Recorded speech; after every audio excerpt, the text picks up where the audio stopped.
Unless you're just naturally a storyteller and you're very creative, go quantity and just figure it out and then start to figure out the quality side of things. So find your format, find your format, find your format. Don't worry too much about vanity metrics like number of views and impressions, and I think engagement's always good to look at. But like, don't hyper focus on it, because I'm a content creator now. Like I have to be this to accomplish what Luminous needs to accomplish. Yep. That was a change in identity. You start out as a shitty content creator. Sure. It's just how it goes. Yeah. And I think when I started, I was just seeing like 500 impressions, 500, 1,000. Yeah. They're associating you with the brand or you with the topic. It's happening. Yeah. Even with 10 likes and 3 comments. Like, it doesn't matter.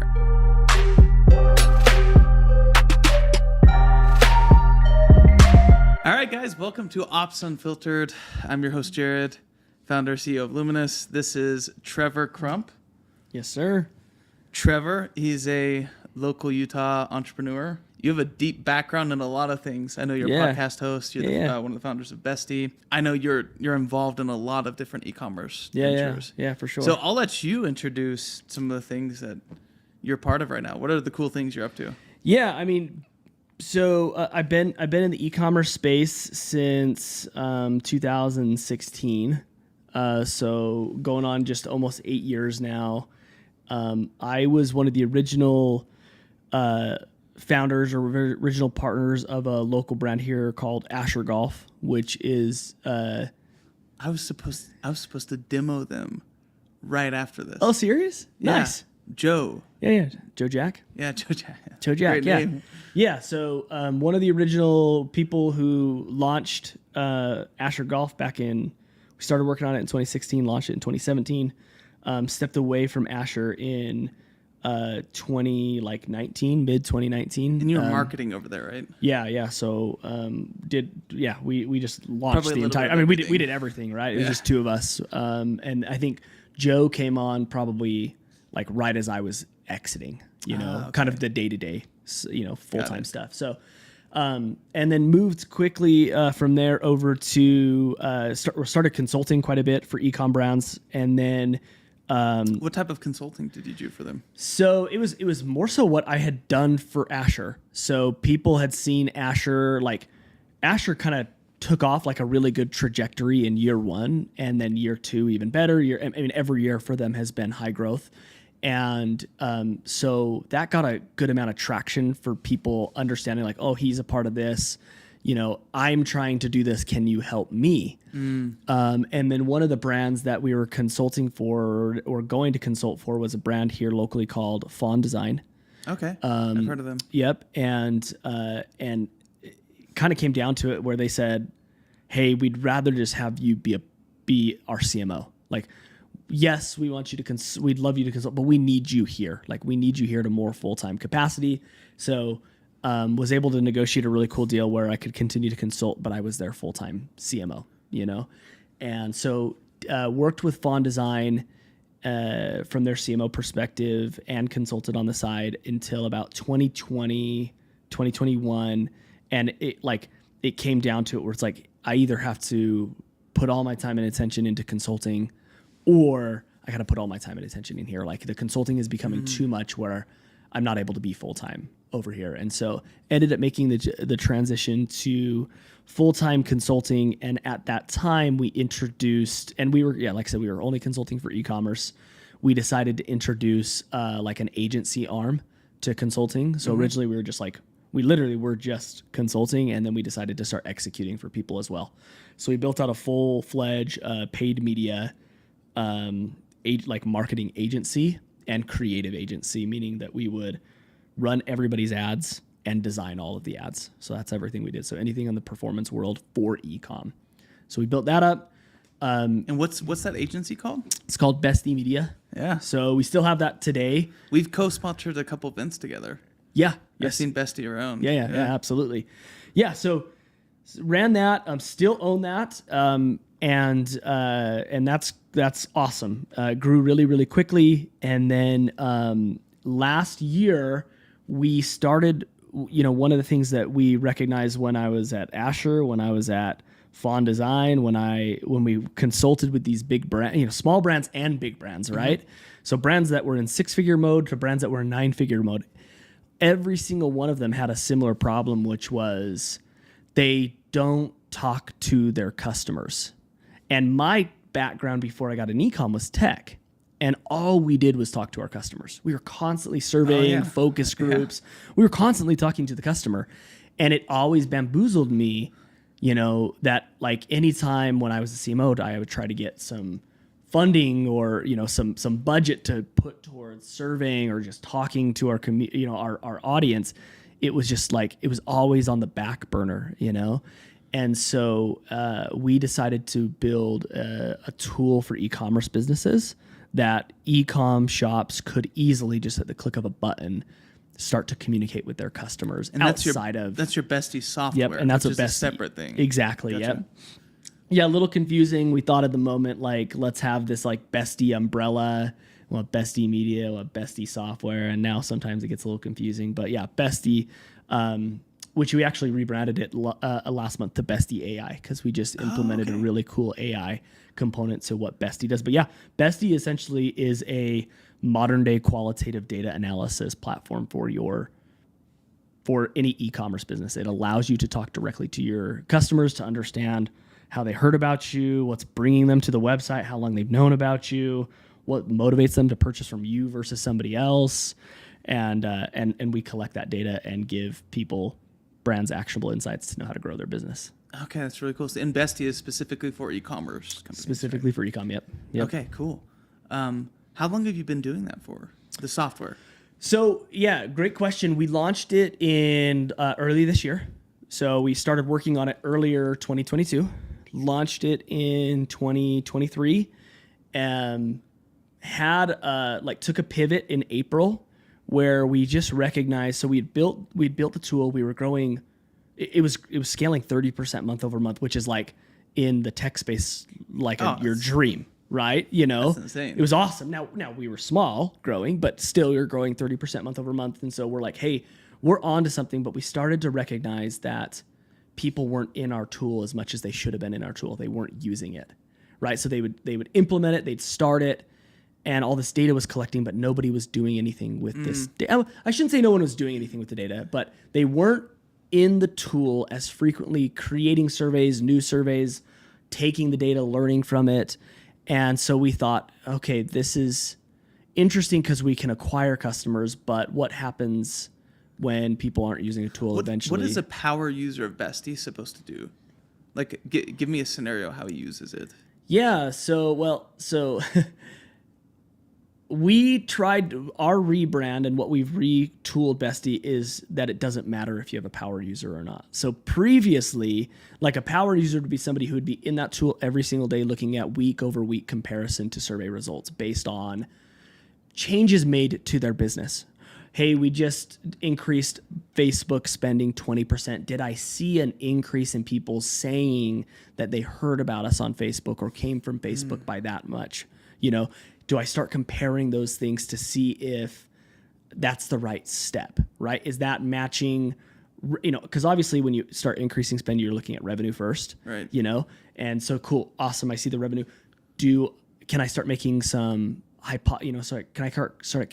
can I start creating some hypotheses to see if that is coming from the spend that I'm increasing over here? Right. Is that spend increasing the amount of search I'm now getting on Google? How can I see that through Bestie? Then can I recreate new surveys that can ask different questions to get deeper insights? That's what a power user would do, right? Somebody who's in it constantly. And that's what we kind of thought that, the first kind of go at it, we thought that a lot of people would just do that naturally. Like, hey, because we're marketers, we have our own businesses, we dive deep into stuff. We're assuming that other people would be doing that. So it's sort of like, because e-commerce companies, attribution nowadays is such a difficult thing. So does Bestie sort of help you say, I'm dumping a lot of money into this YouTube advertisement, and it's like, I'm seeing lift in other places. Bestie can sort of help you through surveying. Actually, okay, our brand awareness has increased through this YouTube advertisement. Yeah, like there's some correlation there. Yeah, so attribution, hot topic right now.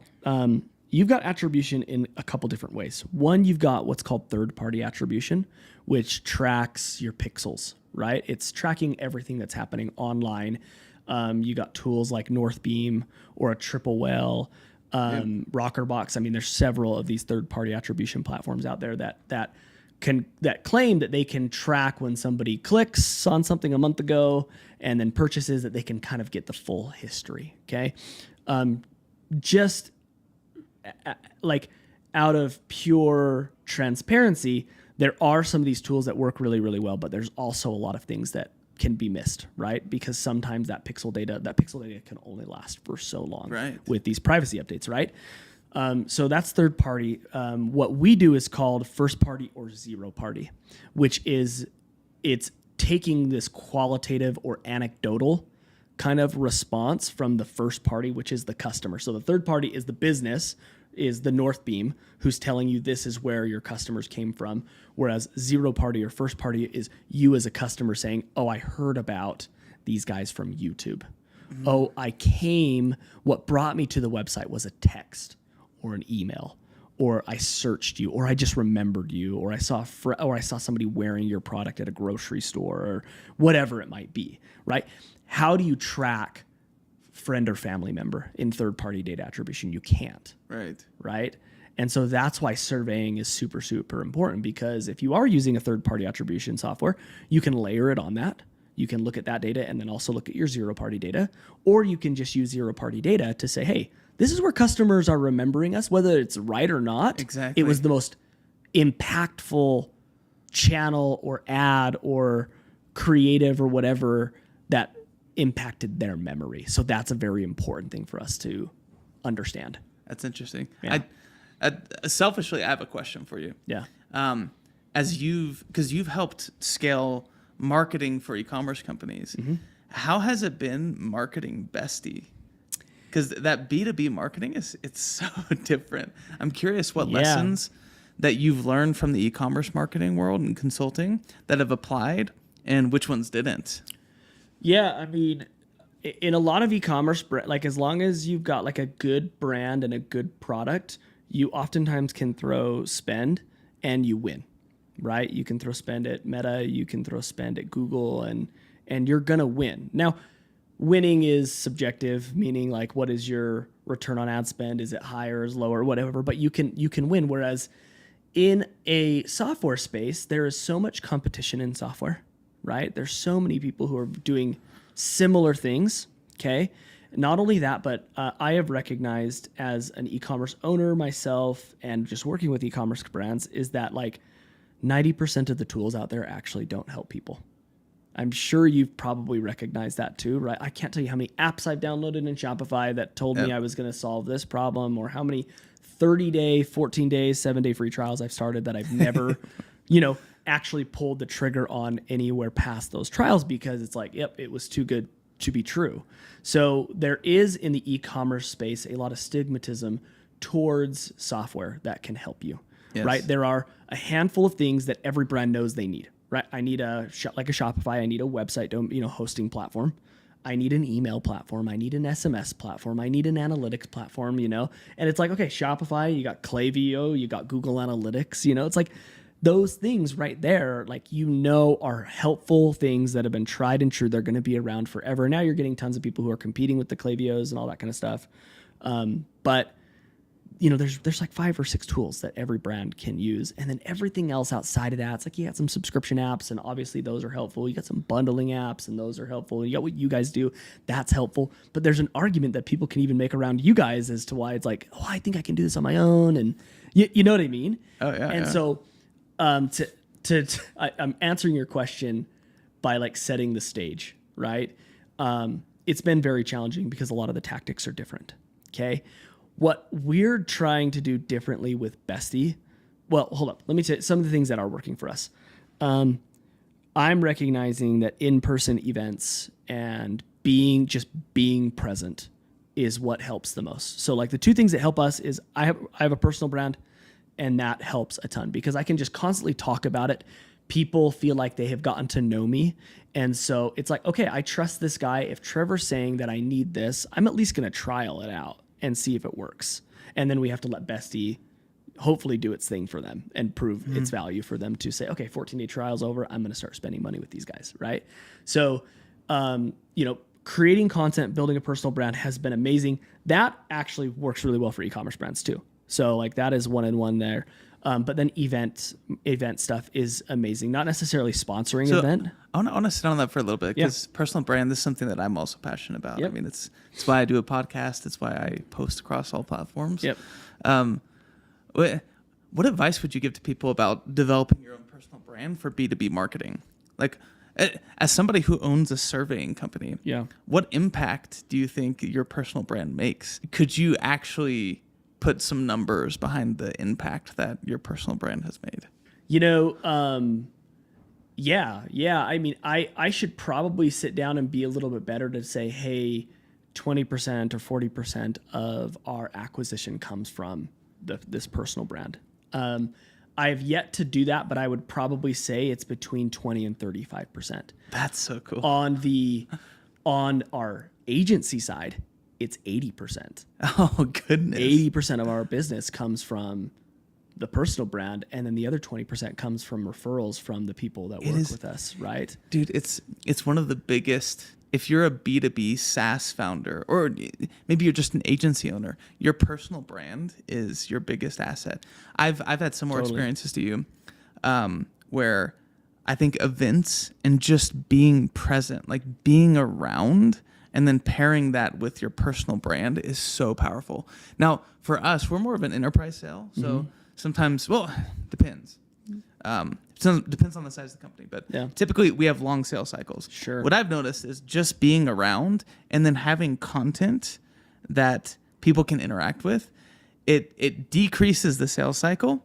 Yep. And also it has had a crazy impact at Luminous. Totally. I can imagine. Where people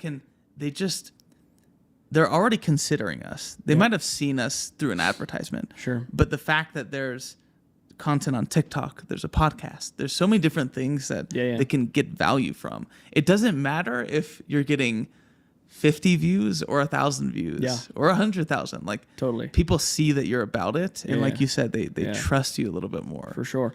Well, I mean, listen. So I told you I got my start in software. So I was over demand generation at a company locally here in Utah called Workfront, and our sales cycle was like 6 to 8 months. Because people were spending $100,000. Back then, project management tools costed tons of money. Now they're a dime a dozen, right? Yeah. And so our sales cycles were massive. And the way you would break those sales cycles down, it was like, let's create all these ebooks. Let's create these white papers. Let's create these data sheets. Let's do these webinars. One-pagers. Yeah, these one-pagers, exactly. And it was like we would create these email flows and drip campaigns. And that was how we did it.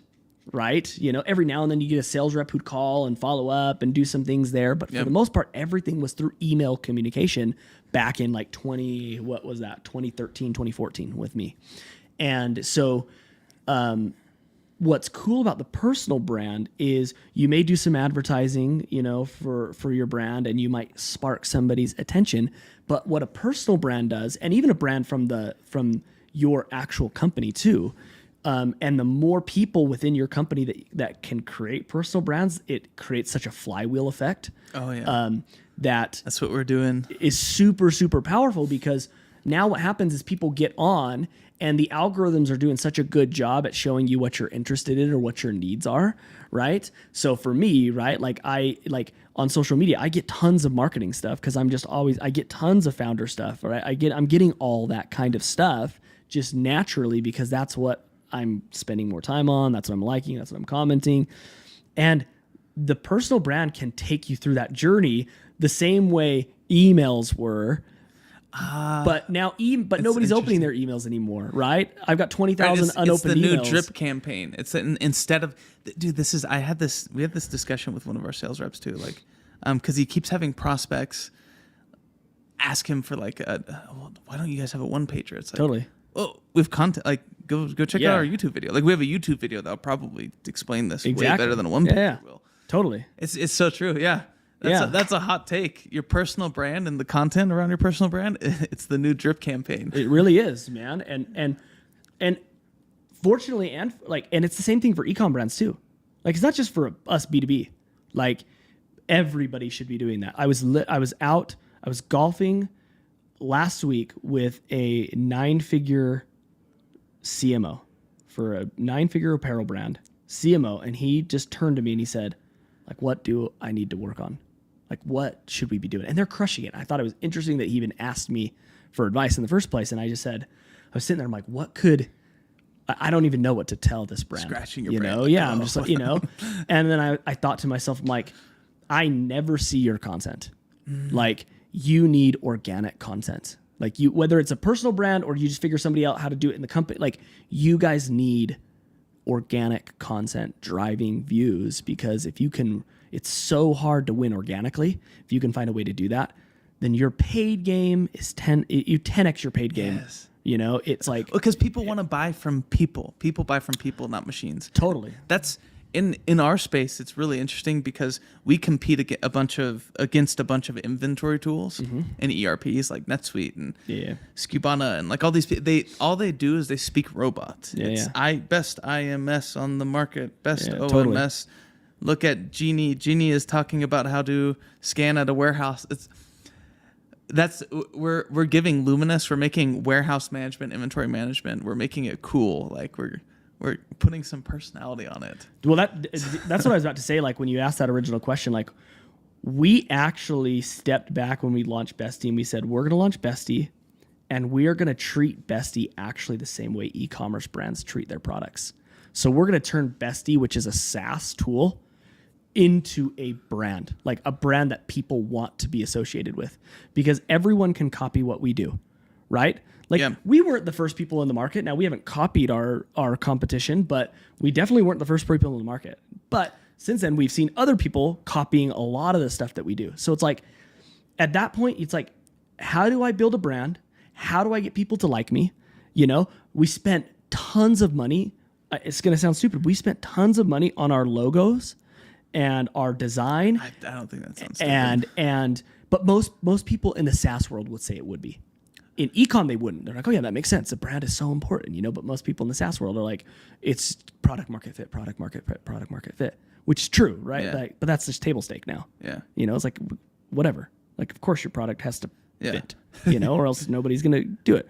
But when everyone else starts copying you, who's gonna, like, am I gonna be more interested in the cool brand or the guy that I like follow on social media who's talking about everyday stuff that might not have anything to do with the tool in and of itself, but is also giving me such valuable information? It's like 10 times out of 10. That's why personal events work really, really well. Yep. Because it's like, okay, do I want to go with NetSuite or do I want to go with Luminous? Because I met you and you're so much cooler and you're nicer. Exactly. And if the prices are the same, or even if you're a little bit more expensive, like, I can go straight to you. I know who you are. You're going to respond, And so to me, I think SaaS companies could take a page out of e-com brands marketing book. That's why we're doing the Creatively ad too. Like, I think I'm going all in on personal brand and the brand of Luminous and being different, like putting a face behind it, humor, like let's bring some levity back into SaaS. Totally. So we'll see how that goes. I have a question. Why do you think people, because I've said the same thing to a lot of people. Personal brand is super important. It has a massive impact to your sales and to your bottom line, blah, blah, blah. It's hard to attribute, but it does happen. A lot of people quit really fast. Yeah. Like, they'll do 3 posts on LinkedIn and it gets bad engagement, or what they think is bad engagement, bad impression. Sure. And they just stop. What advice would you have to them about getting through those beginning phases where you have like 3 likes and one comment? What some of the best advice. Well, so one, I think this happens for a couple reasons. Right now, there are just a lot more business owners in general who are millennials, right? And that's not because Gen Z isn't smart enough to be business owners. That's just because millennials are older and we've had more experience to be able to launch businesses. You have plenty of people in the Gen Z space who are crushing it, who are business owners. But I think right now what's happening is millennials, we didn't grow up with cameras in our face. In fact, like that was a huge faux pas, right? Like if I were to ever take a selfie, or record myself, that I wouldn't have, like, I would be so embarrassed to do that. And everyone would have teased me if they ever saw me doing anything like that, you know? So I think that us millennials, from a social media perspective, we grew up in the Instagram boom space where it was really easy to grow social media back in like 2017, 2018. That was very, very easy. And so when we don't see immediate success on stuff, like doing stuff that worked 5 years ago, we quit, right? And then, so there's that piece. And then the second piece is it's very challenging for us to get in front of cameras, and it's very challenging for us to document. Whereas like someone in the Gen Z generation, like they grew up in high school with everybody filming everything and phones in front of their faces. And the way they chatted was through Snapchat. And it was through like taking a selfie and then writing like, "Hey, what are you up to?" Yeah. You know, that's how they chat. I see like my nieces or my cousins who are that age. That's how they communicate with their friends, you know? And I'm like, I never would have done that. I would have been mortified to send a picture of myself to a girl and been like, "What's up, girl?" You know, versus like, "Hey," just texting her, "What are you doing?" And, or better yet, back then calling like, "Hey, what's up?" You know? So I think that, older generation have preconceived notions of what success is, number one. And it's just a little bit more challenging for us to understand the type of content that wins. So we had this guy on our podcast. His name was Ben Zaver, and he owns a protein company called Seek Supply, SEEQ. And he blew up on TikTok, his personal brand, and scaled his business to 7 figures in like less than a year. Just crushed it, and they're scaling like to the moon. And we had him on our podcast, and I asked him a similar question. I can't remember exactly what I worded, but it was very similar. And he said, what you have to do is you've got to find your format. So he's like, no one's format works the same. Like everybody's a little bit different. And he said, so what I did in my beginning stages is I just posted so much. I went quantity over quality. And when something worked, I noted that down, analyzed why I felt like that video worked, and that's where I doubled down.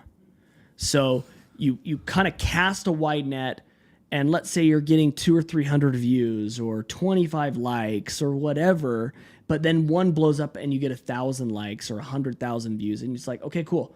Let me figure out what's happening here and see how repeatable this is. See if I can categorize this, you know?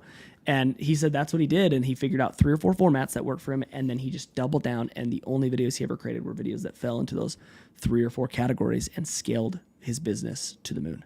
That's really cool. So I think like anybody who's getting started, it's like, one, don't expect immediate success, right? Like it's like you wouldn't go to the gym for the first time and have a 6-pack the next day, you know, or even 30 days later, right? So give it time.